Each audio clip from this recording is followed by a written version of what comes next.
alleged ties to Saddam Hussein. The committee, led by Senator Norm Coleman of Minnesota, alleges that he received oil from the Iraqi government for his opposition to UN sanctions against Iraq. The committee is investigating allegations of corruption in the UN's Oil for Food program. Here is Tuesday's testimony by Mr. Galloway. It lasts about 45 minutes.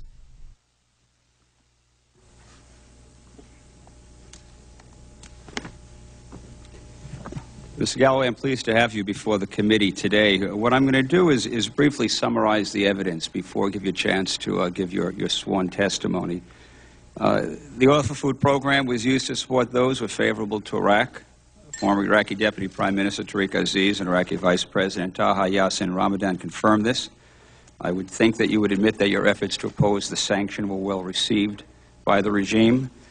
I know it's been quoted to you many, many times, but your, I would say, infamous statement to Saddam Hussein on January 21st, 1994, where you said to Saddam, Your Excellency, Mr. President, I greet you in the name of many thousands of people in Britain who stood against the tide and opposed the war and aggression against Iraq, continue to oppose the war by economic means, which is aimed to strangle the life out of the great people of Iraq. You then went on to say he greets you in the name of the Palestinian people. You went on to note that I thought the President would appreciate knowing that even today, 3 years after the war, I still meet with families who are calling their newborn son Saddam. You went on, ultimately, at the very end, to say, Sir, I salute your courage, your strength, your indefatigability, and I want you to know that we are with you, and I believe it was in Arabic, Hatta al-Nasr, Hatta al-Nasr, Hatta al-Quds, which means until victory in Jerusalem. And I also would note that you have stated that you deeply regret those comments and that the comments were not aimed directly at Saddam, but they were aimed at the Iraqi people. In the fall of 1999, you headed a 2-month London to Baghdad bus trip to gain support for lifting the sanctions on Iraq. We have your name on Iraqi documents, some prepared before the fall of Saddam, some after, that identify you as one of the allocation holders, that your allocations were then used by Fawaz Zurqat operations operating under the name of Iridium Petroleum and the Middle East Advanced Semiconductor to actually lift the oil. We know, too, based on the statements of former Iraqi officials as well as some documents, and in the cases of Vladimir Zhirinovsky and Alexander Volshin, correspondence and documents, that allocation holders knew that surcharges or oil allocations were paid to Saddam Hussein, and that allocation holders were aware of this and responsible for the payments. We have also heard testimony regarding several documents retrieved from the Iraqi Ministry of Oil that demonstrate how Iraq allocated oil to its friends and allies. Exhibit 13, which you've seen, displayed a SOMO chart that demonstrated Vladimir Zhirinovsky's dealing with Machino Import in Phase 11. That chart also lists contract M1104 with Middle East Advanced Semiconductor. Footnote 93, her testimony regarding a SOMO commercial invoice dated June 27, 2002 that shows Middle East Semiconductor loaded 2,360,860 barrels of Iraqi crude oil pursuant to SOMO crude oil sales contract M1104. Exhibit 12, we heard testimony regarding correspondence from the Executive Director of SOMO to the Iraqi Oil Minister providing details of contract M1104 and listing your name in parentheses next to Middle East Advanced Semiconductor and Fawaz Zurqat, who we know lifted the oil. Again, statements of detainees, including former Vice President Ramadan, confirmed that the name in parentheses, your name, is the allocation holder. We heard testimony regarding contract M1104, which was signed on December 12, 2001 between SOMO and Fawaz Zurqat, President of Middle East Advanced Semiconductor. We heard testimony regarding a SOMO commercial invoice, B13201, that shows Iridium Petroleum lifted 1,014,403 barrels of Iraqi oil pursuant to SOMO crude oil sales contract M923. Exhibit 45, her testimony regarding a SOMO chart entitled Crude Oil Allocations during Phase 9 of the Memorandum of Understanding that indicates contract M923 was executed between SOMO and Mr. Fawaz Zurqat / George Galloway / Iridium Petroleum.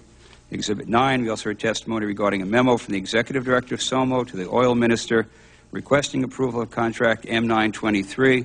The document includes an official Ministry of Oil stamp dated 1/15/2001 and provides details of the contract M923 signed with the Iridium Petroleum Company, parens, Fawaz Zurqat - Miriam's appeal, indicating that the allocation recipient for contract M923 was Fawaz Zurqat, Miriam's appeal. Mr. Galloway, as I indicated in my opening statement, this is not a court of law. This committee has simply made available information obtained during the investigation from interviews of former Iraqi officials as well as Iraqi documents that lay out how the Oil for Food program worked, how allocations were given to favored friends, how allocation holders made substantial commissions selling those allocations to oil companies, what Ramadan called compensation for support, what another official, when talking about another allocation holder, said, of course they made a profit, that's the whole point, how surcharges on oil contracts were given back to the Saddam regime and were the responsibility of the allocation holder. The evidence clearly identifies you as an allocation beneficiary who transferred the allocations to Fawaz Zirkat, who became chairman of your organization, Miriam's Appeal. Senior Iraqi officials have confirmed that you, in fact, received oil allocations and that the documents that identify you as an allocation recipient are valid. If you can help provide any evidence that challenges the veracity of these documents or the statements of former Iraqi officials, we'd welcome that input.